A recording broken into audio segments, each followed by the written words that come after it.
कांग्रेस के साबिक सदर राहुल गांधी ने पीर के रोज पेट्रोल और डीजल की कीमतों में जारी इजाफे के लिए वजीर आजम नरेंद्र मोदी पर तनकीद करते हुए कहा है कि उनके दौरे हुकूमत में टैक्स में मुसलसल इजाफे की लहरें आ रही हैं, जिससे महंगाई उरूज पर है और आम लोगों की जिंदगी मुश्किल हो चुकी है।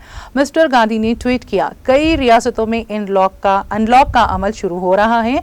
पेट्रोल पंप पर बिल की अदायगी के दौरान आपको मोदी सरकार के जरिए की गई महंगाई में विकास नजर आएगा।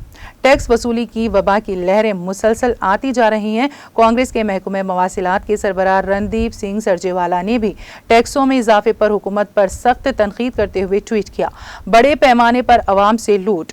गुज़िश्ता 13 माह से पेट्रोल महंगा 25.72 रुपए, डीजल में 93.23 रुपए फी लीटर महंगा हो गया। कई रियासतों में इसकी कीमतें 100 रुपए लीटर से तजावुज़ हो गई हैं। पेट्रोल और डीजल में रिकॉर्ड इजाफे की जिम्मेदार खाम तेल की कीमतें नहीं हैं, मोदी हुकूमत की जानिब से लगाए टैक्स जिम्मेदार हैं।